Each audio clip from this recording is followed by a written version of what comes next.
This is lesson 3.6, page 146, transformations of graphs of linear functions. In this lesson, you will learn how to translate and reflect graphs of linear functions, how to stretch and shrink graphs of linear functions, and how to combine transformations of graphs of linear functions. A family of functions is a group of functions with the same characteristics or similar characteristics.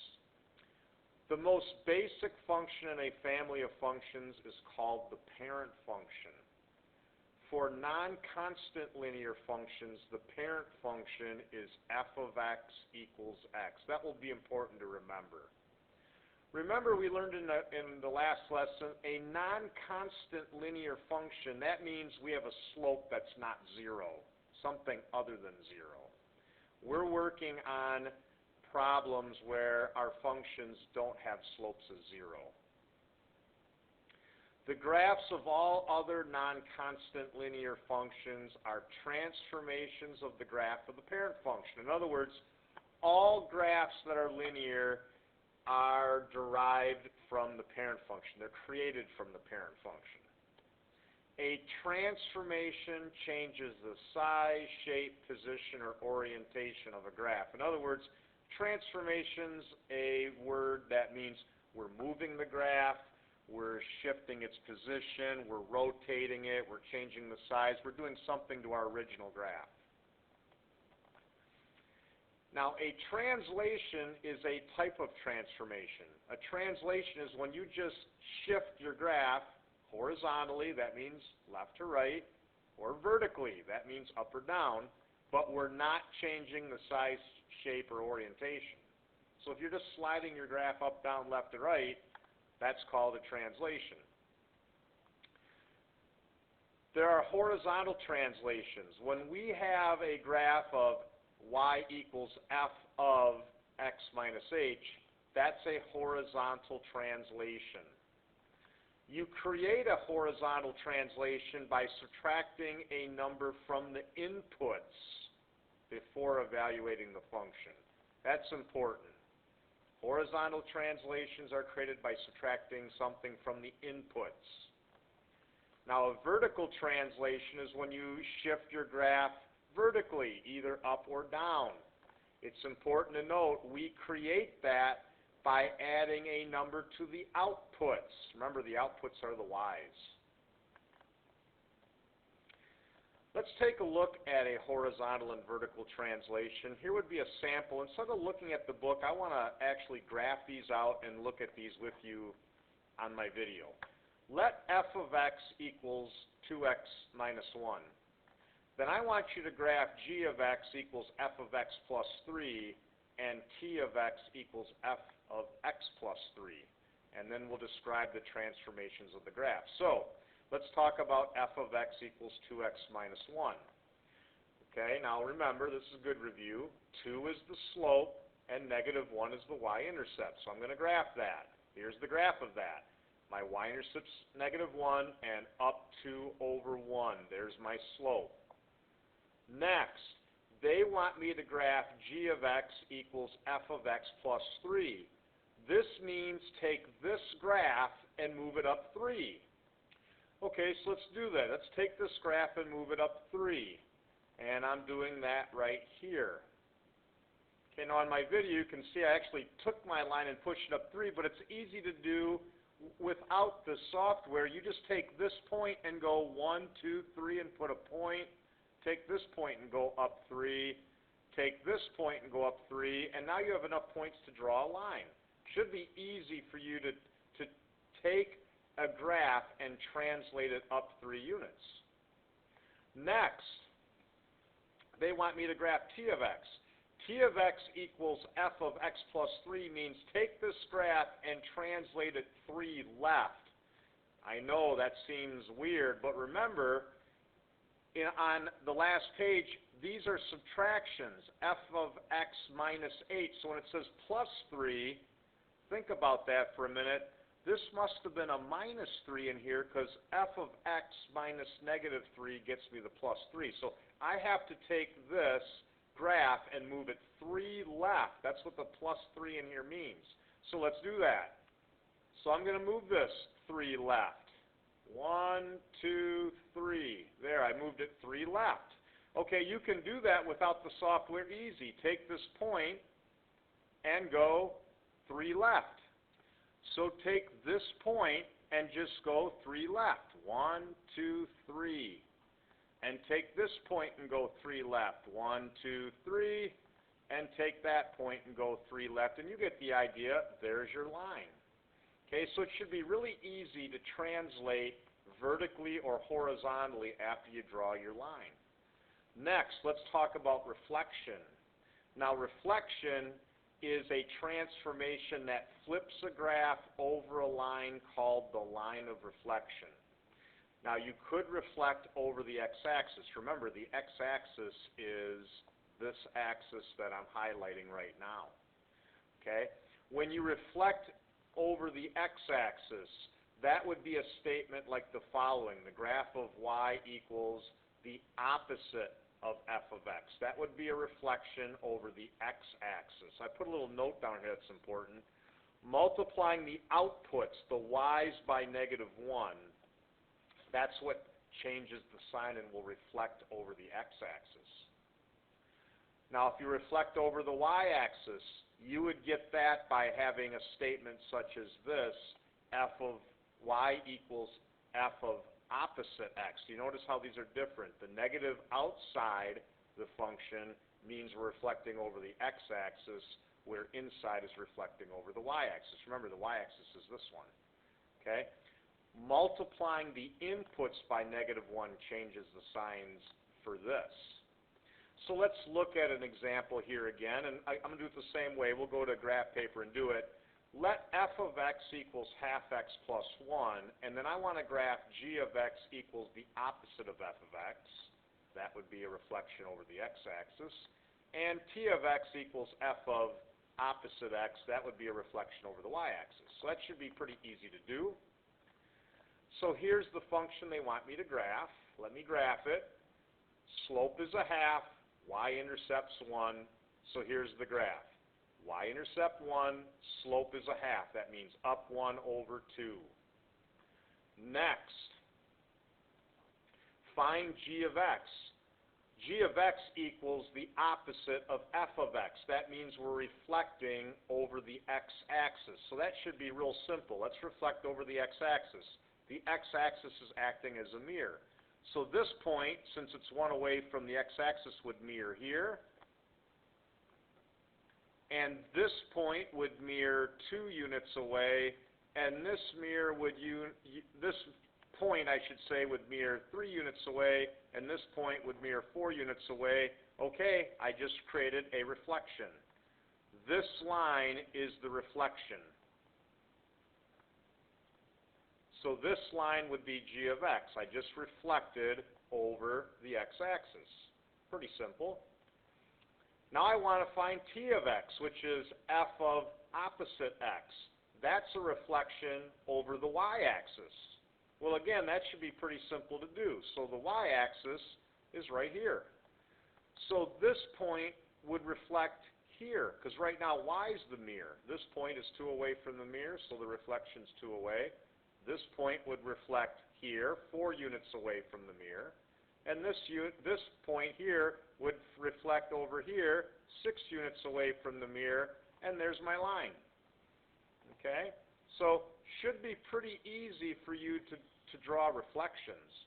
You just have to graph the function and then just reflect, depending on what the statement is. We're either reflecting over the x-axis or the y-axis. Why don't you pause the video and you try? Try these 2 transformations for 1 and 2. Okay, here are the answers. So for the first question, here's the graph of 3x plus 1. They wanted me for g of x to take f of x and translate it down 2 units. So you notice all these points are 2 units below. It's been translated 2 units down.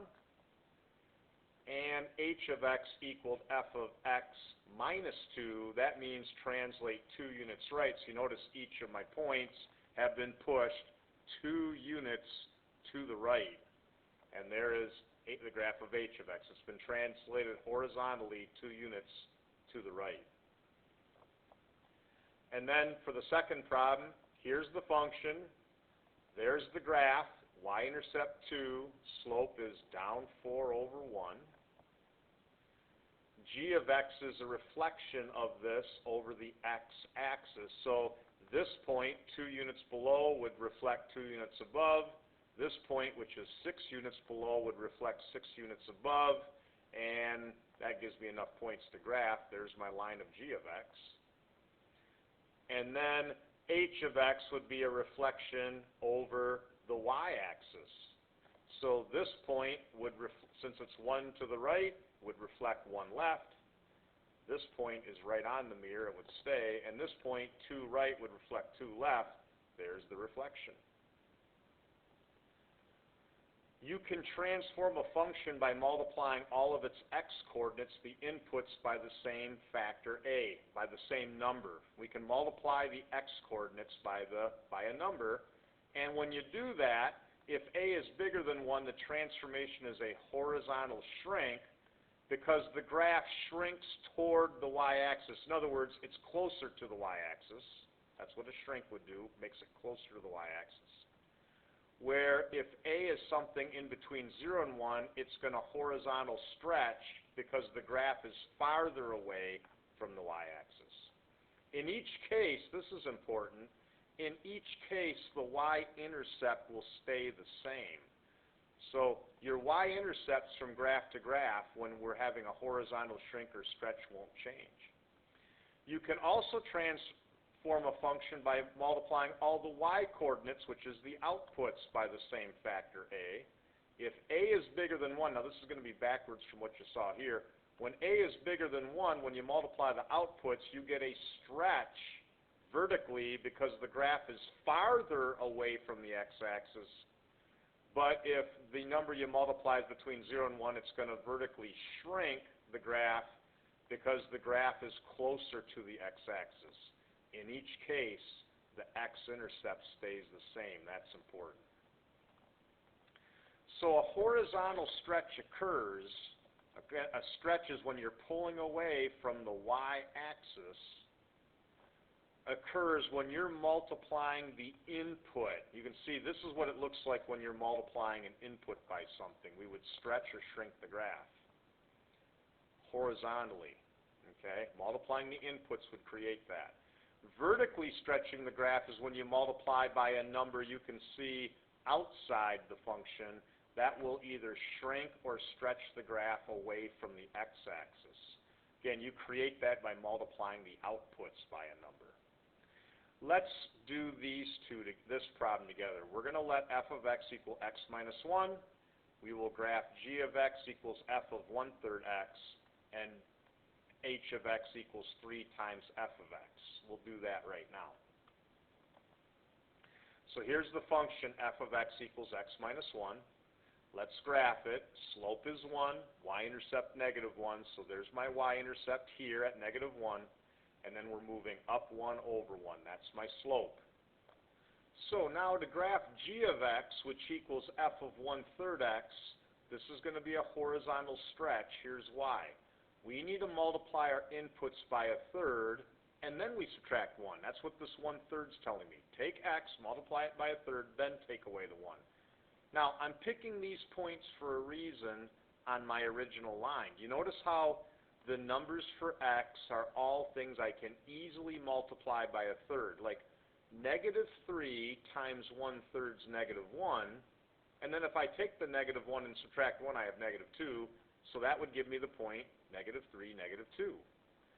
And then if I plug in 3, 1/3 of 3 is 1, and 1 minus 1 would get me to 0. So plugging in 3, multiplying by 1/3, and then subtracting 1 would get me 0, which is this point. And then 6 would be easy too, because 1/3 of 6 is 2, and then 2 minus the 1 is 1. So there's my line. Do you notice how when I multiply these points for my inputs by 1/3, do you notice how the points are moving farther away? Like this point went from here to there, and this went from here to here. It's moving farther away from the y-axis. That's why it's called a stretch. horizontal stretch. Okay? And then h of x equals 3 times f of x. This is a vertical stretch. This is easier to do. Multiply the outputs by 3. You notice the output here was 2. Multiply 2 by 3, that's 6. So the point would be 3, 6. And then let's take another one. Let's take this one here. This is the point 2, 1. The output's 1. Multiply that by 3. This would be turned into 2, 3. And this point is 4, 3. Okay, so if I multiply my output, that point, let me write it here, 4, 3. If I multiply my output by 3, I get 9. That would create the point 4, 9, which you see there. Okay, so it's easy to apply a vertical stretch. Just take your outputs and multiply them by 3. Horizontal and vertical shrinking is the same idea. Okay, we'll do this problem together. Let f of x equals x plus 2. We're going to graph g of x equals f of 4x and h of x equals 1/4 f of x. So here's f of x equals x plus 2. The slope is 1 and the y-intercept's 2. So there's my y-intercept and a slope of 1. G of x equals f of 4x. Now remember, the y-intercept has to be the same for this. Okay, I pointed that out earlier. So let's take these two inputs, 1 and 2. Now on my original line, the parent function, 1 created 3 and 2 created 4. But this is saying take 1, multiply it by 4, which gives you 4, and then add the 2. 4 plus 2 is 6. That's why you see the point 1, 6. And then we had the point 2, 4. Well, if I take 2 and multiply it by 4, I get 8, and 8 plus 2 is 10. That's why the point 2, 10 would be on this line, and there's 3 points, and I can draw my line. Okay, again, the vertical, in this case, shrink is easier. We're taking h of x equals 1/4 f of x. Multiply your outputs by 1/4. Okay, outputs are the y's, so that should be easy. Like the point, take the point 2, 4. If I take the output and I multiply it by 1/4, I get 1. That's why that point shrunk to 2, 1. Remember, the x-intercept is the same when you have a vertical stretch, so I have 2 points right there. And let me get one more. Okay, you notice this point? It's the point 6, 8. Okay, let me just write it on here. This is the point 6, 8. Okay, if I take the output, which is 8, and I multiply it by 1/4, I get 2. 1/4 of 8 is 2. So I ought to be able to shrink this point from 6, 8 to 6, 2, which you see there. There's the line, okay, when I shrink my graph by 1/4. So that would be a vertical shrink. You notice how all my points are closer. Like this point is now been moved to here. It's closer to the x-axis, and this point's been moved to here, closer to the x-axis. That's called a vertical shrink. And the blue graph, g of x, is a horizontal shrink. The points are closer. You can see the blue line, these points have been moved closer to the y-axis. Why don't you go ahead, pause the video, and try these 2 questions. And here's the first question. I need you to graph that. This is what you should have had. Now, g of x is equal to f of half x. So take your x values. I wrote a few of them from my original graph. So like 0, -2, 1, 2, and 2, 4. Take 3 of those values. Like, let's take 2. Okay? Take 2, multiply it by half. You get 1. 4 times 1 is 2, and 2 minus 4 times 1, I'm going to say is 4, and 4 minus 2 is 2. So that's why you get the point 2, 2. Which you can see I graphed here. Let's plug in 4. Half of 4 is 2. 4 times 2 gives me 8, and 8 minus 2 would get me 6. That's why I have the point 4, 6. I can plot that line, okay? So you notice this line is a horizontal stretch. The points are farther, these points are moving farther away from the y-axis. You can see they're sliding farther away, okay? And then for h of x equals 2 times f of x, that should be easier. Just take your y values and double them. So instead of having the point 1, 2, you'd have the point 1, 4, because this is telling you to double. And instead of having the point 2, 6, take 6 and double it. That becomes a 12. That's the point 2, 12. And 0, negative 2, when you double negative 2, you'd have negative 4, 0, negative 4. There's your line, okay? And for the second problem, f of x equals negative 3x plus 4. My y-intercept's 4 and my slope's negative 3, so I drew my graph in black. So there's my intercept and down 3 over 1 each time for my slope. Now, g of x equals f of 2x. Take 3 easy points like 0, 1, and 2. You can see those points here. Now, if I take 0 and double it, I get 0, and then negative 3 times 0 plus 4 still gets me 4. That's why I had the point 0, 4 for blue, g of x. Now, let's take 1. Double 1 and you get 2. Put 2 in here. Negative 3 times 2 is negative 6. And then if I add 4, I get negative 2. That's why I have the point 1, negative 2. Well, really, if you have 2 points, you have enough to draw a line. I'll get one more, though. If you take 2 and plug it in, 2 times 2 is 4. Negative 3 times 4 is negative 12. And then add 4, and that gets you negative 8. There's 3 points. Do you notice how there's a horizontal shrink? These points are getting closer to the y-axis. And then for the h of x graph, it's half of f of x. That should be easier to do. Take your y values and do half, okay? Half of 4 is 2. That's why I have the point 0, 2. Half of 1 is a half. That's why I had the point 1 and half. Half of negative 2 is negative 1. That's where I'm getting the point 2, negative 1 from. And I'll do one more. You see this point here? It's 8 units down. It's the point 4, negative 8. Half of negative 8 is negative 4. So this would turn into the point 4, negative 4, and there's my graph. And again, this would be a vertical shrink. Do you notice how these points are getting closer to the x-axis? You can combine transformations together pretty easy then. I'll graph these two and we'll describe the transformations. So let's do f of x equals x first. That's the parent function. Slope 1, y-intercept 0. So there's my y-intercept is 0, my slope of 1. And now they want me to explain how f of x can transform into g of x. Simple to do. The intercept on this is 3 and the slope is negative 2. So now, what that means is the slope of g of x is stretched and reflected by a magnitude of negative 2. In other words, you notice this would have a slope of 1. And not only did I double my slope, when I look from here to here, my slope doubled, it also reflected. So it's stretched and reflected. Okay?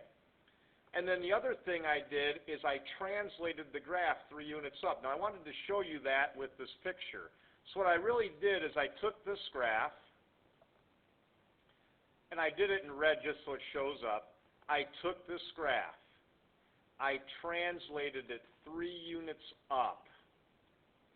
And then I reflected it. Let me show you reflecting it.